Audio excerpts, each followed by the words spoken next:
One Piece, Sokka ungkap sosok pengkhianat. Salah satu satelit dari Vegapunk, Sokka akhirnya mengungkapkan siapa sosok pengkhianat di Pulau Egghead dalam chapter terbaru manga One Piece. Menurut Sokka, kemungkinan jika pengkhianat tersebut adalah salah satu dari mereka. Dalam chapter 1074 kemarin, kita melihat bagaimana Pythagoras harus mengalami nasib buruk di mana dia terkena ledakan yang tidak terduga di salah satu sudut lab. Saat itu Pythagoras sedang mencari keberadaan sosok Vegapunk yang asli. Namun tiba-tiba ledakan muncul yang membuat Pythagoras terhempas. Bukan hanya itu, berbagai kejanggalan lainnya juga muncul di Pulau Egghead, seperti sistem pertahanan yang tiba-tiba tidak berfungsi.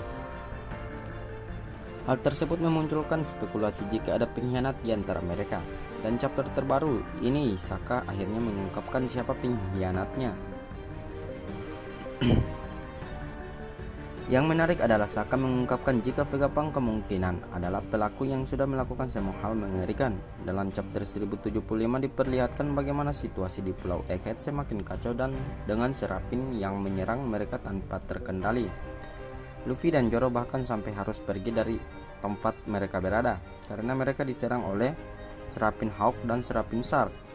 Di sisi lain, York sendiri sedang bersama dengan Lilith, Franky, dan Usopp di mana mereka bertemu dengan serapin Snake. York mencoba untuk mendekatinya, namun dia kemudian berubah menjadi batu karena kekuatannya.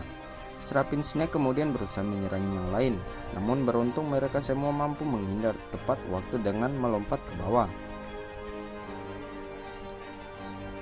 Yang menarik adalah pasca momen ledakan di tempat Pythagoras berada, semua sistem komunikasi terputus. Gambar kamera pengawas tiba-tiba mati satu persatu, yang mana kemudian membuat Sokka menyatakan bahwa ada seseorang yang tidak dikenal di lab tersebut. Dan kemudian ketika Sokka gagal untuk memerintahkan serapin Shark dan serapin Hawk untuk berhenti menyerang mereka, dia pun muncul dengan satu kesimpulan. Menurutnya, pihak yang kemudian memberikan perintah kepada serapin untuk menyerang mereka semua kemungkinan adalah Vegapunk. Apa maksud dari Sokka? Apa artinya sosok Vegapunk sudah mengkhianati Luffy dan yang lain? Atau justru ada salah satu dari satelit Vegapunk yang justru berkhianat? Masih jadi pertanyaan besar tentang siapa sosok pengkhianat yang sudah menghancurkan dan merusak semua hal yang ada di Pulau Egghead. Namun apa yang diungkapkan oleh Sokka bisa menjadi petunjuk utama untuk menemukan siapa sosok pengkhianat tersebut yang ternyata adalah Vegapunk. Apakah juga salah satu dari satelit yang sudah muncul adalah pelakunya? Kecil kemungkinan jika salah satu dari 6 satelit Vegapunk yang sudah muncul dalam cerita adalah pengkhianat yang dimaksud oleh Sokka. Mereka semua terbagi dalam 4 kelompok dan berbaur bersama kru topi jerami.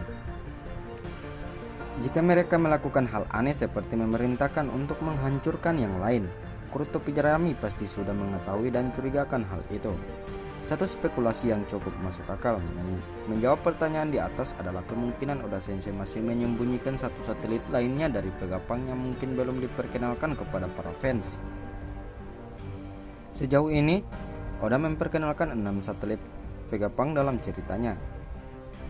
Banyak fans berpendapat jika ke-6 satelit tersebut terinspirasi dari apa yang disebut sebagai Seven Deadly Sins atau 7 dosa besar. Dengan asumsi Oda Sensei memang terinspirasi dari hal itu, artinya masuk akal jika kemudian ada satu satelit lainnya yang belum diperkenalkan dalam cerita. Dan juga satelit Vegapunk misterius itu juga yang bisa jadi alasan sosok Vegapunk yang dicurigai oleh Sokka. Ucapan Sokka tersebut seolah jadi petunjuk besar dari teka-teki ini, yang tentunya akan sangat menarik jika memang terbukti.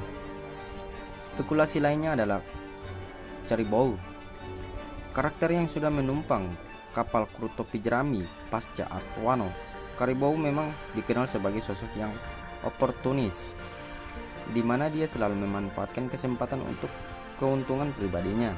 Hal ini dia lakukan karena level kekuatannya yang tidak terlalu luar biasa.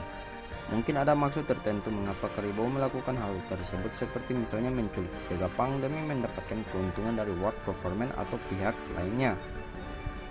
Untuk saat ini, kita memang masih belum mengetahui apa alasan pasti sosok Vegapunk tersebut berkhianat. Apakah demi uang atau keuntungan pribadi, dan mungkin karena hal lain. Kita juga masih belum tahu siapa sosok pengkhianat yang dimaksud. Namun, kembali dengan asumsi jika sosok Vegapunk yang jadi pengkhianat tersebut adalah salah satu satelit lainnya yang belum diperkenalkan, maka ada satu alasan yang cukup masuk akal mengapa dia berkhianat. Alasan tersebut adalah bagaimana satelit Vegapunk tersebut berkembang dengan sendirinya. Seperti yang kita ketahui, para satelit Vegapunk merupakan bagian dari tubuh asli Vegapunk yang saling terhubung satu sama lain. Meskipun begitu, tetap saja pada dasarnya mereka adalah cyborg atau robot dan bukan manusia. Dan satu hal yang selalu dikhawatirkan dan jadi pertanyaan besar tentang cyborg adalah tentang kehendak bebas, free will. Dalam hal lain, kemungkinan satelit Vegapunk yang berkhianat tersebut kemungkinan sudah mampu untuk berpikir sendiri, mengelola perasaannya sendiri, yang kemudian berujung pada pengambilan keputusan sendiri. Satelit Vegapunk tersebut bisa jadi ingin menghancurkan Vegapunk dan yang lain karena sudah lelah dengan semuanya. Bisa jadi dia dendam terhadap penciptanya. Untuk beberapa chapter ke depan, sepertinya para fans masih akan dibuat penasaran dengan siapa sosok misterius yang sudah melakukan berbagai sabotase di Pulau Egghead. Dan apakah kemudian spekulasi Saka bahwa sosok pengkhianat tersebut adalah salah satu satelit Vegapunk akan terbukti? Atau justru sebenarnya ada pihak lain yang jadi dalang dari semuanya? Kita nantikan saja kelanjutan ceritanya ya teman-teman.